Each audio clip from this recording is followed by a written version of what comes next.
Welcome. Tao and I are here to talk about our interim results. We've had a good first half performance with ingredients performance strong, and that strength is important given the significantly different global dairy market we have today relative to what we had a year ago. And pleasingly, we've been able to continue to convert more milk into higher returning products in consumer and food service. Our balance sheet has been strengthened, we've been able to pay down more debt, and our gearing ratio has therefore improved. Looking forward, we are maintaining our $6.40 cash payout forecast for the year ahead, made up of a $6 milk price and a target of a 40-cent dividend for the year ahead. So that farmgate milk price reflects a 54% increase on last year, and as I just touched on, we are maintaining that target 40-cent dividend for the year ahead. $3 billion into the rural economy over and above last year. Really important for our farmers and certainly very important for those rural communities that we all live in. Your board has declared an interim dividend of 20 cents, which will be paid on the 20th of April. Looking ahead, we do see some challenges in the global dairy markets. We're seeing a lot of volatility geopolitically. There's volatility everywhere at the moment, Tao. But what we're really seeing is we're seeing a significant shift in absolute commodity prices, what we call the impact on our stream returns. So those stream returns certainly could move around over the coming 5 or 6 months. Price achievement is under some pressure. And also, of course, the good news is we've had really good weather, good rain on farm across all of the country, so we can produce good cheap milk at the moment, but the reality is we are going to have increased milk late in the season. And so those three factors could certainly impact the second half of the year. So therefore, we have made a slight adjustment in our earnings forecast for the year ahead. So we've brought our range down from 50 to 60 cents to 45 to 55 cents. But as I say, because the cooperative is in a strong position, maintaining the target of paying a dividend of 40 cents for the year. So it's been another interesting milk production season to date. We're down over the spring, a real challenge for much of the country over the spring period with cold and wet conditions. Then we had a drought in some parts of the country, particularly northern, which was hit really hard in parts of the Hawke's Bay. And then, of course, we've had fantastic rain a few weeks ago. So we are forecasting much better milk production over the autumn than what we'd initially anticipated. So we're forecasting being about 3% down for the season. So Tao, I'd like to now ask you to go through the performance of the business. Thank you, John. And good to talk to you again. Like John said, it is a bit of hectic out there sometimes and volatile and unpredictable. But still, John and I are clearly saying to you the future of dairy is definitely strong. But like we always talk to you, it doesn't come without volatility. I mean, we see some price volatility now again. We see some speculation around the world on what volumes will we have at the back end of the season. The Europeans are starting their spring. So there's moving parts, but we have no reason to say to you that our future perspective looks different. Second, what I would like to say is that the strategy is really delivering, and I'm very pleased with that. We had good interactions with the board as well. It's very clear that volume to higher value, what John is saying on consumer, we are actually ahead of target with 227 million versus a year target of 400 million.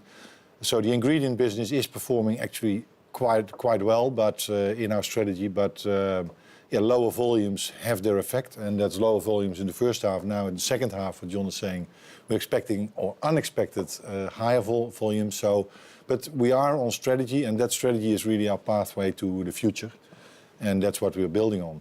And last but not least, to summarize, is that we keep on doing what we say we would do. And that means, of course, stick to our promises when it comes to performance, but also stick to our promises which we have made in the communities and our investments. Given that this was a very difficult, or if we think back a year ago, then we were in a very difficult position with a $3.90 milk price. But we have always stuck to our promises, whether it's milk for schools or living water or taking care of the land. So really, we are very strong cooperative in that sense. So quickly, maybe a couple of numbers for you. That is that our volume in terms of sales is down. That is not intentionally, but that is really because of lower inventory stock in the beginning and really lower collection in the first half. You see the revenue line has rebounded, but that's because of the better prices. Gross margin impact from both from milk collection perspective, but also from milk price, which moved from $3.90 to $6 in a relatively short period of time. There's always some time pressure or some pressure on margin. What I'm really pleased about, and I keep on saying that every year, is that our operating expenses are again down year on year. So this is not versus plan, but this is year on year, 6%, that's significant. Operating expenses down. And given the fact that we have a very strong working capital environment, low interest payments, we really achieve a good net operating profit after tax. And that is 418 million, resulting into a 20-cent half-year dividend, what John already said. Into the different segments, you can see that our ingredient business, some pressure on, of course, on volume starting, and then revenue line and margin, and therefore roughly 120 million lower EBIT than last year. But really, at the back end of the season, we have to see what is going to happen with the extra volume. Our consumer food service is extremely strong. So not only a better revenue line and 220 million more sales in terms of liters, but also a stronger margin going towards the 30%, which is really, we have never seen those strong margins before, and that results in 313 million EBIT. So very pleased with that. China Farms, halfway the year, negative 24. That's unfortunate. We are really driving towards close to break even this year. It's better than last year. That's why you see the green arrows, but still work to be done. Tao, you touch on China Farms there. What are we doing within the China Farms business to get these numbers right? Of course, you know, John, the milk price is still surprisingly low, so I really expect that to recover. But people tend to go to recombining of GDT or of milk powders as compared to using fresh milk. I do think that that's not sustainable, so the push for use of fresh milk will be there. But John, that's what we cannot control. What we can control is really operational cost and feed cost. So it's really focus on cost down, and then what we've always said, this is an integrated strategy in China. So we have to shift that milk. That milk should be for our business as well and shift it to higher value. That's the name of the game. Yep, good. Importantly, we've also, and Tao's just touched on it, we've seen debt reduction, so a further $800 million, or about 11%, has been paid down over this last 6 months. So our gearing ratio at this half year is 46.6%, down from 49.2% at the same time last year. So Tao, it's good to see that working capital management, and it's good to see that debt repayment and the balance sheet continues to get stronger and stronger. Yeah, John, that's right. It always starts with operating performance. So I would say operating cost under control, net profit after tax strong, working capital management extremely strong, and that results in 800 million less debt, down to 6.1 billion. And that, of course, results into less interest payments. So it's 157 million less on interest cost, which is really, in my opinion, a very strong performance. It shows that we have a very, very strong cooperative and very well placed for the future. So Tao, the focus has been on just absolutely executing on our strategy. Yep. What's the focus on the strategy right now as we look forward? Yeah, John, when we talk about strategy, we always show our wheel of volume, and you see that 11.7 billion litres have been sold in only 6 months, or in the last 6 months, which is a significant number. And you see around the wheel that GDT volume is actually down compared to last year by 9%.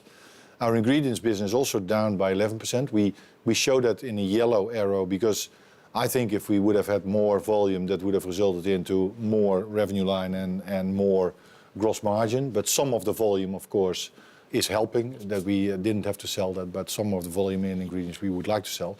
And the good news really is that in consumer food service, you see these very strong numbers of 17% growth, which is more than triple the market. And in consumer, you see a 2% growth.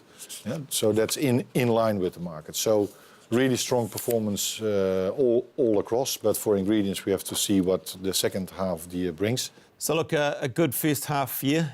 We look forward to the second half of the year.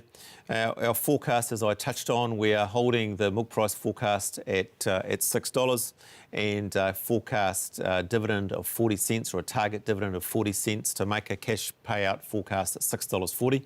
That's where the focus in the business is on, and delivering that over the balance of the season. Our strategy will be absolutely to continue to push as much volume as we can into higher value products. And importantly, our balance sheet is very strong, which gives us the confidence to make the announcements that we've made today. And it certainly gives us options when we look forward. Teo's management team, your board will be on the road next week. We really encourage you to get along to those farmer meetings. It'll be a relatively short presentation so that we can open up for a good discussion on the year, the half year that we've been through, what's in front of us, but also importantly what we're seeing in the global marketplace currently. So I look forward to seeing as many of you as we possibly can over the next week. Thank you very much for your time today.